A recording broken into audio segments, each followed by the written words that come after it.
Assalamualaikum warahmatullahi wabarakatuh. Kesempatan kali ini saya akan membahas tentang teks laporan percobaan.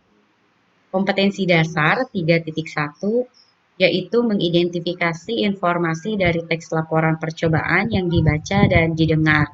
Percobaan sederhana untuk mendeteksi zat berbahaya pada makanan, adanya vitamin pada makanan, dan lain-lain. Adapun indikator pencapaian kompetensi, pertama, mengungkapkan pengertian teks laporan percobaan, kedua, mengungkapkan fungsi teks laporan percobaan, ketiga, mengamati model teks laporan, baik berupa pengamatan, percobaan, atau eksperimen. Tujuan pembelajaran. Setelah melaksanakan serangkaian kegiatan pembelajaran, peserta didik mampu pertama, mengungkapkan pengertian teks laporan percobaan, kedua, mengungkapkan fungsi teks laporan percobaan, dan yang ketiga, mengamati model teks laporan, baik berupa pengamatan, percobaan, atau eksperimen. Firman Allah dalam Quran Surat An-Nahl ayat 69, kemudian makanlah dari segala macam buah-buahan, lalu tempuhlah jalan Tuhanmu yang telah dimudahkan bagimu. Dari perut lebah itu keluar minuman atau madu yang bermacam-macam warnanya. Di dalamnya terdapat obat yang menyembuhkan bagi manusia. Sungguh pada yang demikian itu benar-benar terdapat tanda kebesaran Allah bagi orang yang berpikir. Pengertian teks laporan percobaan. Tanpa kita sadari, mungkin kita sudah pernah melakukan percobaan. Namun, percobaan yang kalian lakukan itu bersifat ilmiah atau tidak? Mari kita bahas bersama-sama pada video pembelajaran kali ini. Percobaan itu memiliki nama lain eksperimen. Eksperimen dilaksanakan untuk menguji atau membuktikan suatu teori. Sedangkan laporan adalah segala sesuatu yang dilakukan untuk disampaikan kepada orang lain. Artinya laporan disusun apabila kita telah melaksanakan tugas yang diberikan oleh orang lain. Sedangkan teks itu adalah tulisan, bukan berupa lisan. Jadi, teks laporan percobaan memiliki pengertian tulisan yang menyampaikan hasil percobaan, baik itu menguji atau membuktikan suatu teori. Ciri-ciri teks laporan percobaan ada 3. Pertama, fakta, pasti, dan dapat dibuktikan. Di sini ada 2 contoh kalimat, yang A dan yang B. Kira-kira menurut kalian, manakah yang merupakan sebuah fakta? Kalian sudah mendapatkan jawabannya?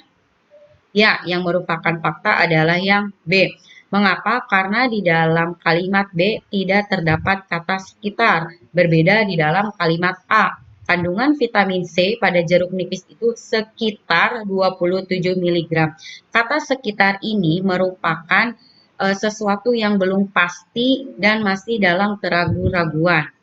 Kedua, cirinya itu adalah lengkap. Jika kita melakukan percobaan dan melakukan laporannya, tentunya harus lengkap. Artinya, agar apa yang kita sampaikan dapat bermanfaat untuk pembaca, bila kita menyampaikan secara lengkap, maka pembaca akan memahami secara utuh apa-apa hasil dan data teks tersebut.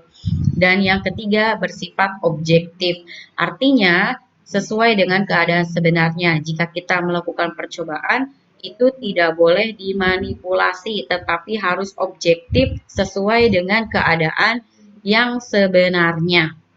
Nah, di sini Ibu memiliki super untuk kalian lebih ingat terhadap ciri teks laporan percobaan, yaitu tangkap objek. Jadi, jika kalian ditanya, apakah ciri-ciri teks laporan percobaan? Kalian bisa menyebutnya tangkap objek. Yang pertama fakta, yang kedua lengkap, dan yang ketiga objektif.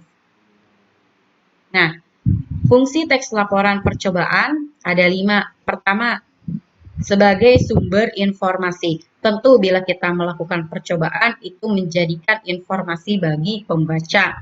Contoh, jika kalian melakukan percobaan terhadap makanan yang memiliki zat berbahaya, itu sangat bermanfaat sekali bagi orang lain. Artinya orang lain dapat berhati-hati apabila ingin makan. Contohnya yang banyak di sekitaran kita itu adalah bakso yang mengandung boraks. Itu bisa kalian lakukan percobaan, lalu kalian tulis, lalu kalian bisa informasikan kepada pembaca atau khalayak ramai. Dan yang kedua adalah bukti. Ketika kita melakukan percobaan itu harus ada buktinya. Jadi orang lain mampu percaya terhadap kita. Dan yang ketiga itu sebagai sarana dokumentasi. Jika kalian telah melakukan percobaan, tentunya kalian ingin memiliki dokumentasinya dong. Yang keempat, pemecahan masalah. Jika kalian bingung nih, apakah makanan ini terdapat zat berbahaya atau tidak, kalian bisa lakukan uji coba untuk melakukan percobaan. Artinya itu sebagai sarana pemecahan masalah. Dan yang kelima itu adalah pertanggungjawaban. Artinya laporan percobaan itu harus bisa dipertanggungjawabkan. Nah, Ibu memiliki super lagi untuk kalian. Apabila kalian ditanya apa sih fungsi teks laporan percobaan, yaitu info, buku, masa, tanggung. Artinya informasi, bukti, dokumentasi, pemecahan masalah, dan pertanggungjawaban. Itu saja video pembelajaran pada hari ini. Silahkan kalian jika ingin ada yang bertanya melalui WhatsApp Ibu. Terima kasih. Wassalamualaikum warahmatullahi wabarakatuh.